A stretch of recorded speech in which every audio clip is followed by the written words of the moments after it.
East of the Rockies, you are on the air. Thank you for waiting. Hi, Art. Hi. Where are you? Chicago Ridge, Illinois. Yes, sir. My name's Doug. Yes, Doug. I got a story for you. It's freaked me out all these years.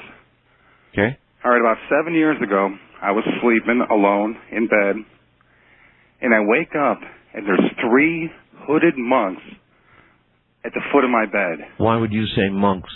Because it looked like they had monks' outfits on. Now, this is a 2-part story. It just looked that way.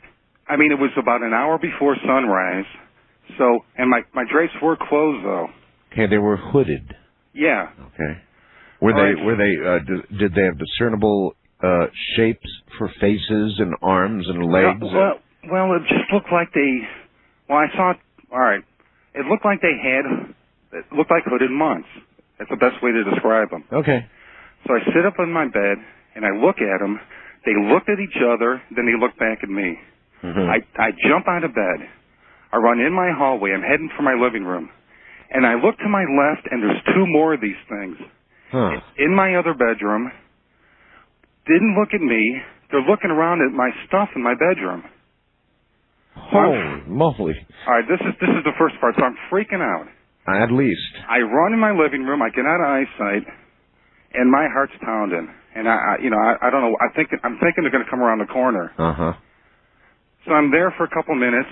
I go back. I look, peek around the corner. They're gone. About 3 days later, it's about the same time, about an hour before sunrise.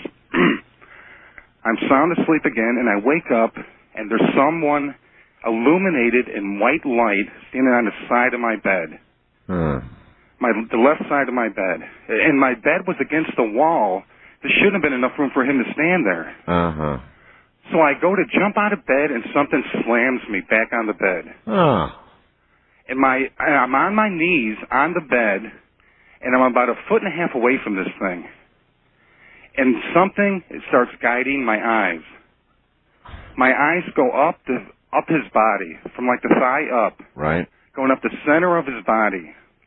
And he was wearing like a white cassock, I think it's called. I wore it when I was an altar boy. Mm-hmm. I go up, it gets to his chest, and my eyes start going down to his right side, because his arms were held out. So my eyes are going down his left arm. And right before I would have got to see his hand, it let me go, or I don't know what happened, but I ran. I ended up jumping out of bed and running. Logical reaction. Yeah. And again, I'm freaking out. So now I don't sleep with the drapes closed anymore. You think it had something to do with the drapes being closed? Well, I think one other time I did sleep with my drapes closed, and I saw a ghost, an old woman. Any idea where these drapes came from? From the apartment. They were left here. And they are freaky looking. I don't think it's the drapes, but I mean, it freaks me out to this day what it meant. But do you have any thoughts on what it all meant? Well, after it happened, I'm thinking, well, maybe my soul could go either way. You know? Your soul? My soul. Maybe they were there looking around for your soul. No, I don't know. I don't know. I'm glad the white figure came second, then first. It's a good point, I guess. I mean, whatever comforts you. Yeah. Thanks for the story. Thanks, Art. Yeah, take care. It figures his soul could go either way, but comforted by the fact that the guy in white came second, not first. 5 little guys in black looking around your apartment. First staring at you and then obviously ransacking or looking around your apartment.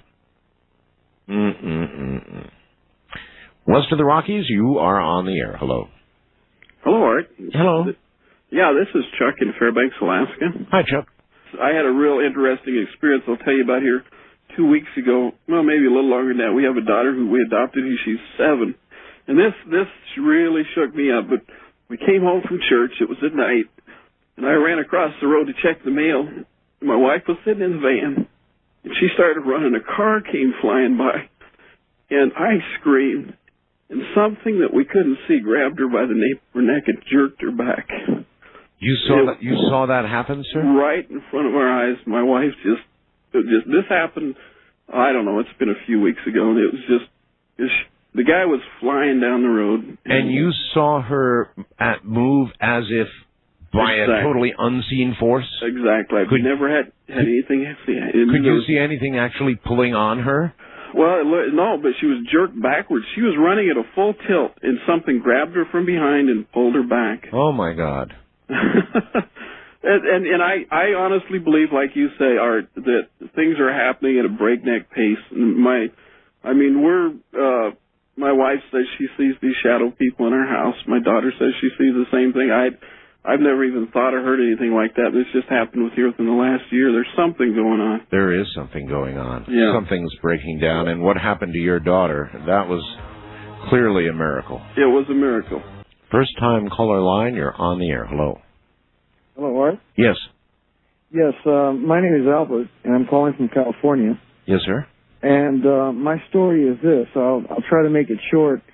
Routinely, in a previous house that I was living in, it was a rented house, we had a separate garage from the house, and I would operate a ham shack out of the garage, as well as I had a workbench where I would put together printed circuit boards. Well, you're a ham. Like you're a ham. Yeah. Okay. Finally, I spent a lot of evening hours inside that shed, and nothing unusual happened other than just listen to you on the radio.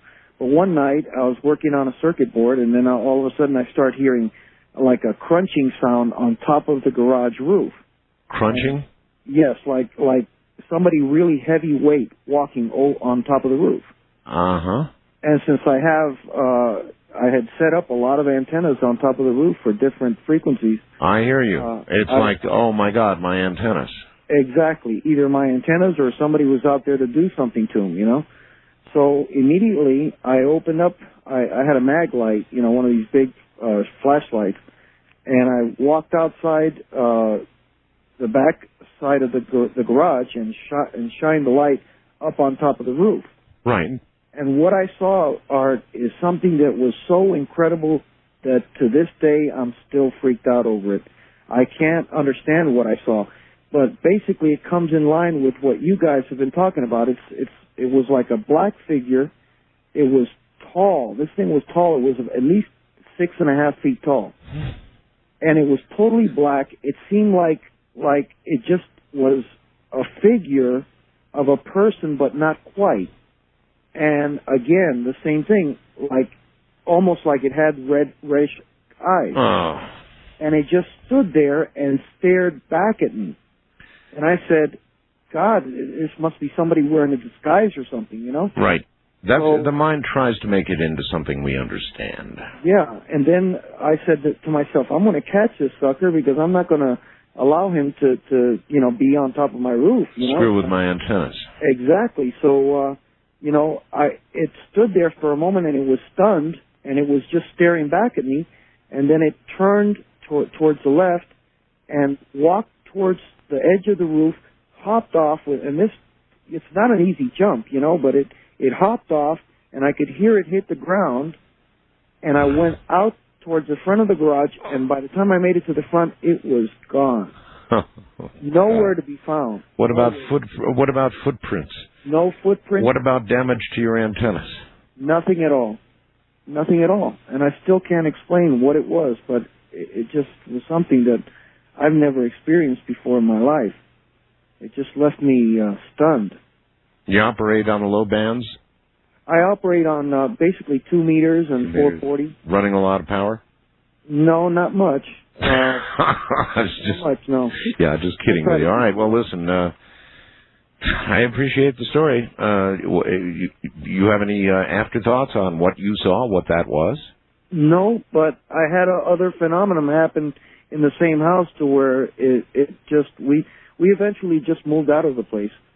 But God, that was the most scariest one of all. Uh-huh. Well, it did it for me. Thank you very much. I can only imagine. Of course, everything I own has antennas growing from it. My house, all my cars, and The RV has a lot of antennas growing from it, and if anything were crunching on my roof, I would react exactly as he did. Maybe. West of the Rockies, you're on the air. Hello. Hello? Yes, hello. Yes, Art. Wanted to tell about something that I had seen from Inglewood, California. There's a street that goes east-west called Hyde Park Boulevard. It goes between Centinela Boulevard and Marlboro. Yes, ma'am. And the only reason I'm saying this, you never know, somebody might be listening who saw this, but it's pretty heavily traveled, and I was there's a place right just as you start going eastbound where it goes down and then comes back up almost like a roller coaster. Mm-hmm. Well, there was a youngish black couple that were standing, leaning against a fender of a car, maybe like a late 60s or early 70s car. Right. And they were standing in the street, facing towards the middle of the road. Right. And they were sat just side by side talking. And between them and me was another car, and this guy was driving crazy. I don't know if he was drunk or what, but it almost seemed to me as if he was aiming for them. This happened like maybe probably 150, 200 feet away ahead of me. And it's like he was aiming at their legs.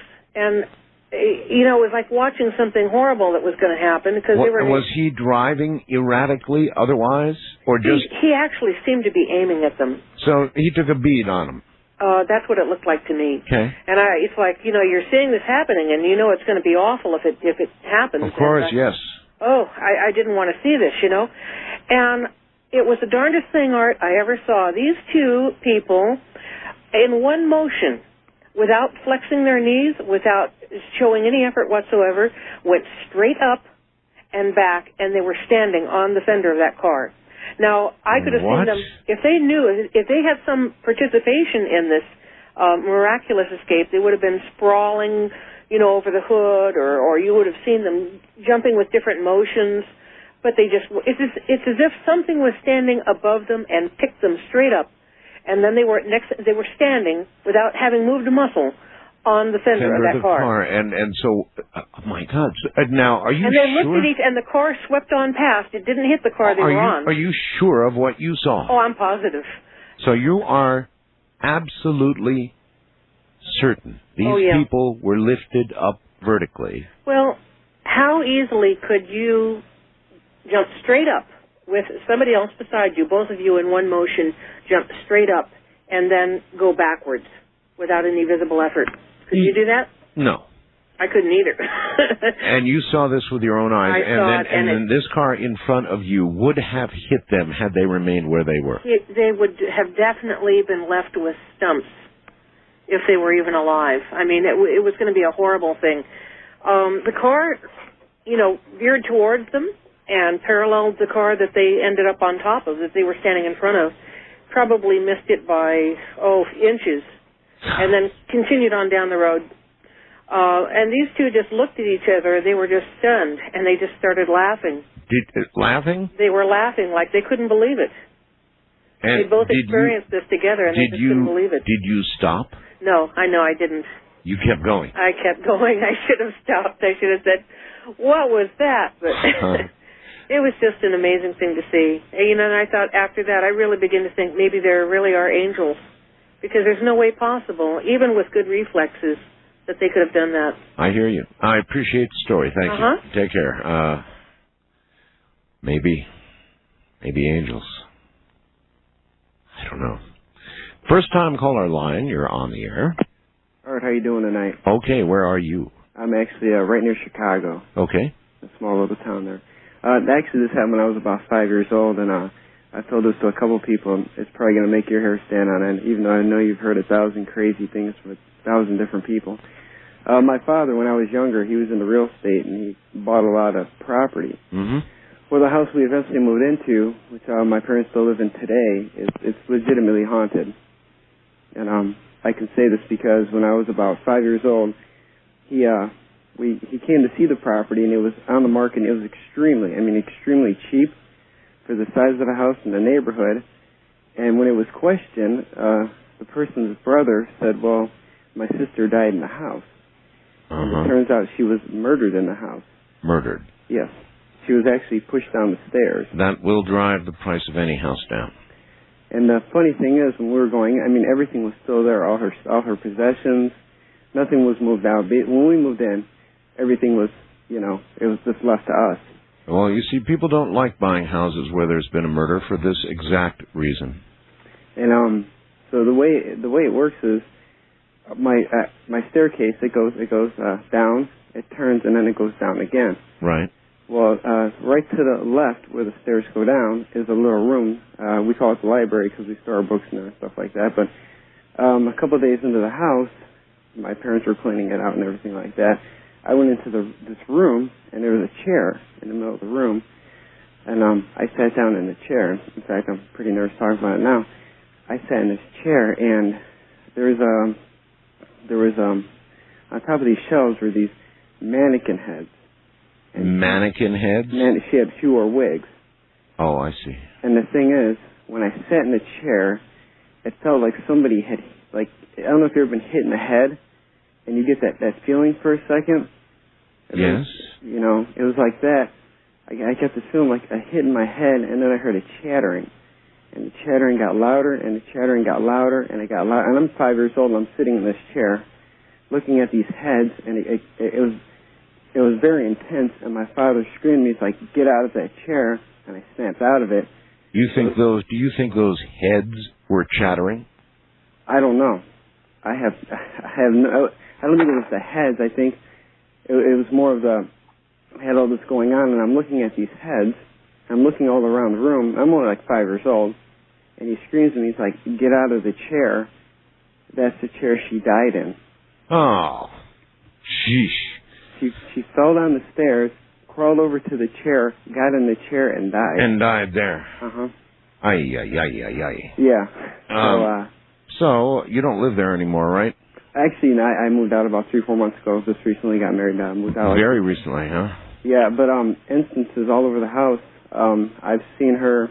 I had that experience. I saw her silhouette go across windows. And this is like not coincidental stuff. Like when I was a kid, I used to tell my friends I have a ghost in the house, and they'd be like, "No, you don't." And one time, just joking around, I said, her name was Marguerite. I said, "Marguerite, why don't you show yourself?"